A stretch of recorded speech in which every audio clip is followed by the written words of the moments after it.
এই দেশে গণতান্ত্রিক গণ অভ্যুত্থান, ছাত্র গণ অভ্যুত্থান সৃষ্টি করেছিল। কেউ যদি এটাকে বিপ্লব বলতে চায় তাহলে আমি দুঃখ প্রকাশ করব। কাদেরকে সুবিধা দেওয়ার জন্য, কাদের এজেন্ডা বাস্তবায়নের জন্য মাননীয় প্রধান উপদেষ্টা প্রায় ডিসেম্বর থেকে জুন ডিসেম্বর এই সমস্ত আসা যাওয়া করছেন, কিন্তু একটি নির্বাচিত সরকারের বিকল্প তো আপনারা হতে পারেন না। সেই 111-এর মঈন ফখরুদ্দিনের কথা আপনাদের মনে নেই? আপনারা অবশ্যই অনির্বাচিত, সেটা প্রতিদিনই আপনাকে স্মরণ করিয়ে দেওয়া হবে। যখনই আমরা ডিসেম্বরের মধ্যে মাননীয় প্রধান উপদেষ্টা প্রতিশ্রুত নির্বাচনী রুটম্যাপের জন্য দাবি করি, তখনই বিভিন্ন সময় বিভিন্ন উপদেষ্টা পর্যন্ত বক্তৃতা দিতে শোনা যায় জনগণ নাকি তাদেরকে 5 বছরের জন্য চায়। ইতি স্বরাষ্ট্র উপদেষ্টা কয়দিন আগে বোধহয় দেখেছেন, মাননীয় স্বরাষ্ট্র উপদেষ্টার তো পদত্যাগ চেয়ে আমরা বহু কমেন্ট দেখেছি, সেটা উনি দেখেন নাই। কালকে আমাদের ফরিদা আপা একজন উপদেষ্টা, আমার সাথে খুবই ভালো সম্পর্ক, আমি সেজন্য সমালোচনা কম করতে চাই, বললেন যে ওনারা নাকি নির্বাচিত হয়েছেন। কিভাবে? গণ অভ্যুত্থানের মাধ্যমে ওনাদেরকে নির্বাচিত করেছে জনগণ। তাহলে এদেশে ইলেকশন কমিশন আছে কেন? যদি রাস্তার গণ অভ্যুত্থানের মধ্য দিয়ে সরকার পরিবর্তন হয়, সেটা অবশ্যই এই দেশের মানুষের কামনা, কিন্তু একটি নির্বাচিত সরকারের বিকল্প তো আপনারা হতে পারেন না। আপনারা অবশ্যই অনির্বাচিত, সেটা প্রতিদিনই আপনাকে স্মরণ করিয়ে দেওয়া হবে।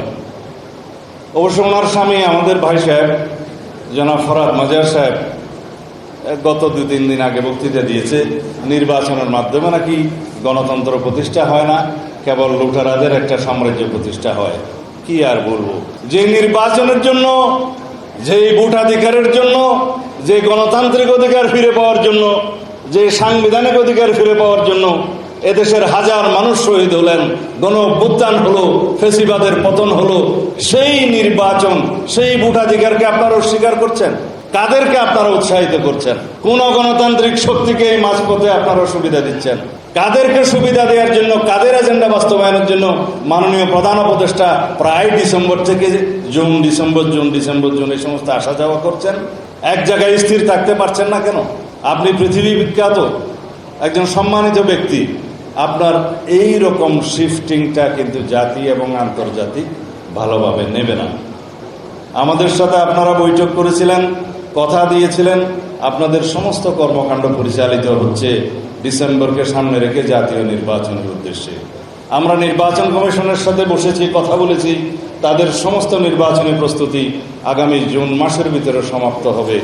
তারা বলেছেন ডিসেম্বরের ভিতরে তারা নির্বাচন দেওয়ার জন্য উদ্গ্রীব। এখন সেই কথা যদি আমরা বলি, তাহলে গণতন্ত্রের পক্ষের শক্তি, জানি না কেন এই দেশে সবাই এগুলার সমর্থনে কথা বলতে উচ্চকিত হচ্ছেন না। আমাদের অনেক রকমের অভিজ্ঞতা আছে, তিক্ত অভিজ্ঞতা। যারা 111 করেছেন তারাও অনেক রকমের কথা বলে বাংলাদেশের শাসন ক্ষমতায় 2 বছর পর্যন্ত ছিলেন। সেই 111-এর মঈন ফখরুদ্দিনের কথা আপনাদের মনে নেই? বিরাজনীতিকরণের জন্য যথেষ্ট চেষ্টা তারা করেনি। আমি বলতে চাই না যে সেরকম কোনো পদক্ষেপ বর্তমানে দৃশ্যমান হচ্ছে, কিন্তু আমরা ঘর পোড়া গরু, সিঁদুরে ম্যাঘ দেখলেই ভয় পাই। বাংলাদেশের মানুষ গণতান্ত্রিক অধিকার ফিরে পাওয়ার জন্য, সাংবিধানিক অধিকার ফিরে পাওয়ার জন্য, বৈষম্যহীন রাষ্ট্র এবং সমাজ ব্যবস্থা প্রতিষ্ঠার জন্য তীব্র আকাঙ্ক্ষা থেকে এক দফার আন্দোলনের মধ্য দিয়ে এদেশে গণতান্ত্রিক গণ অভ্যুত্থান, ছাত্র গণ অভ্যুত্থান সৃষ্টি করেছিল। কেউ যদি এটাকে বিপ্লব বলতে চায় তাহলে আমি দুঃখ প্রকাশ করব। এটা কোনো সামাজিক বিপ্লব নয়, অর্থনৈতিক এবং সামাজিক রীতি নীতি এবং ব্যবস্থা পরিবর্তনের কোনো বিপ্লব হয়নি। গণতান্ত্রিক আকাঙ্ক্ষা থেকে গণতান্ত্রিক অধিকার ফিরে পাওয়ার জন্য ফেসিবাদের বিরুদ্ধে একটি গণতান্ত্রিক গণ অভ্যুত্থান, ছাত্র গণ অভ্যুত্থান সংগঠিত হয়েছে। সুতরাং আমরা আমাদের গণতান্ত্রিক অধিকার ফিরে পেতে চাই যত তাড়াতাড়ি সম্ভব। আমরা যত তাড়াতাড়ি সম্ভব এদিকে ভোটাধিকার প্রতিষ্ঠা করতে চাই, যত তাড়াতাড়ি সম্ভব সাংবিধানিক অধিকার প্রতিষ্ঠা করতে চাই। আমাদের সংবিধান যেটা রোগাক্রান্ত হয়েছে, সেই সংবিধানকে অধিকতর সংস্কারের মধ্য দিয়ে, সংশোধনের মধ্য দিয়ে, রাষ্ট্র কাঠামো সংশোধনের মধ্য দিয়ে একটি শক্তিশালী গণতান্ত্রিক সংবিধান আমরা পেতে চাই, যে সংবিধানের ভিত্তিতে আমাদের দেশ একটি ভারসাম্যমূলক রাষ্ট্র ব্যবস্থা পাবে এবং আমাদের অর্থনৈতিক মুক্তি ঘটবে এই দেশের জনগণের জন্য। আমি এই কথা বলে আমার বক্তব্য শেষ করছি।